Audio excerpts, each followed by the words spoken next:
नमस्कार, बिहार के digital media का जनक भातला भी देख रहे हैं आप। एक बड़ी खबर सामने आ रही है। आपको बता दें कि जैसे ही जदयू के भीतर नेशनल काउंसिल की मीटिंग हुई है, इसके बाद जदयू में सब कुछ ठीक नहीं चल रहा है। यह माना जा रहा था कि नेशनल काउंसिल के मीटिंग के बाद नीतीश कुमार जी जितने भी गुट बने हुए हैं जदयू के भीतर, उसे एक सूत्र में बांधने का काम करेंगे और बांधने में सफल भी हो जाएंगे।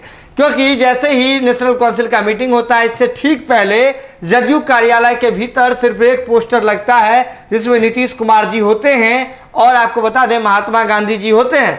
ये बात करके, ये कार्यक्रम करके, ये क्रियाकलाप करके जदयू की ओर से स्पष्ट संदेश दिया जाता है कि जदयू का मतलब सिर्फ और सिर्फ नीतीश कुमार जी।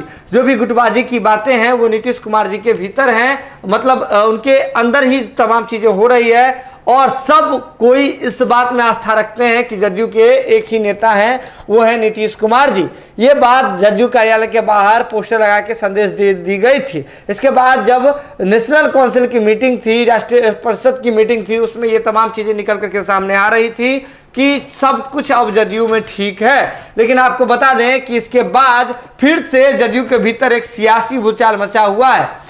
जदयू के मीडिया सेल के प्रभारी, जी हाँ, मीडिया सेल के अध्यक्ष थे, मीडिया सेल के प्रभारी थे डॉक्टर अमरदीप, उन्होंने इस्तीफा दे दिया है। जी हाँ, एक बड़ी खबर है जो बात लाइव की टीम आपको बता रही है कि जदयू के मीडिया सेल के जो प्रभारी हैं डॉक्टर अमरदीप, उन्होंने अपना इस्तीफा दे दिया है। उन पर आरोप लग रहा था आरसीपी सिंह जी के गुट का होने का।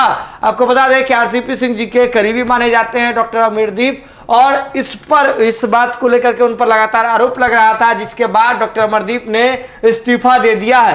पार्टी के ऑफिशियल व्हाट्सएप ग्रुप में डॉक्टर अमरदीप ने इस्तीफा दिया है और उसमें उन्होंने एक भावनात्मक मैसेज भी लिखा है। उन्होंने कहा है कि इस कर्तव्य पथ पर मैंने सब कुछ जो है अपने स्तर से किया, जितना मुझसे हो सका वो किया, और लेकिन जिस प्रकार से हम पर अभी जो स्थिति बनी हुई है इसको लेकर के मैं सहज नहीं हूं। ये तमाम चीजें जो है, इस प्रकार की चीजें उन्होंने लिखा था व्हाट्सएप ग्रुप में। उन्होंने कहा था कि मैं कर्तव्य का निर्वहन अपने ढंग से अच्छे से कर पाने में अभी सक्षम नहीं हूं और इसलिए मैं इस्तीफा दे रहा हूं। इसकी जानकारी जो है मैंने पार्टी के शीर्ष नेतृत्व को दे दिया है। ये अब जो है इस्तीफा हो गया है जदयू के मीडिया सेल के जो प्रभारी थे, मीडिया अध्यक्ष थे डॉक्टर अमरदीप, उनका। उन्होंने अपने पोस्ट में ये भी बात लिखी है कि जदयू का मीडिया सेल एकमात्र जो है संगठन है, एकमात्र जो है आपको सेल है पूरे देश में जिसका अपना संगठन भी है, यानी कि मीडिया का जो है संगठन है जदयू के भीतर ही है। ऐसे में शून्य से लेकर के यहाँ तक पहुँचाने के सफर में हमसे जो चीजें हुई, जो बन पाई, हमने किया,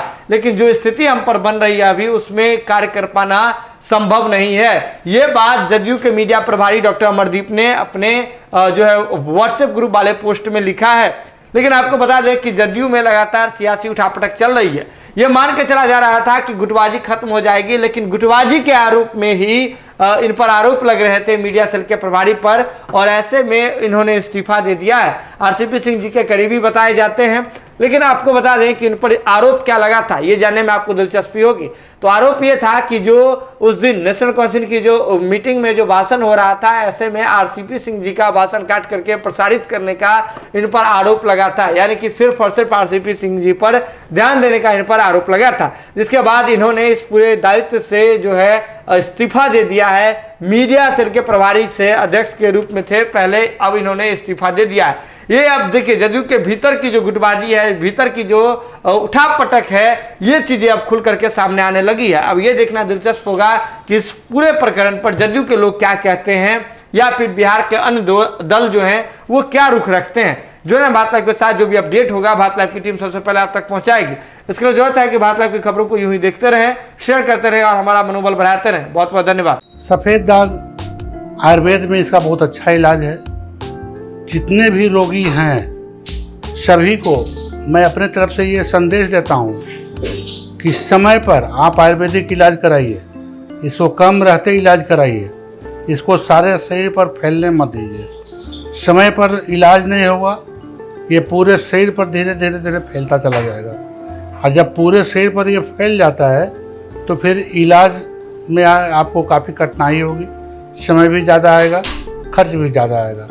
जिन रोगियों को सफ़ेद दाग अभी कम है उनको मेरे तरफ से संदेश है कि वो अभी से इलाज करावें और थोड़ा समय तक लगातार रूप से इलाज करावें। बिल्कुल वो ठीक होंगे, स्वस्थ होंगे, चंगा होंगे।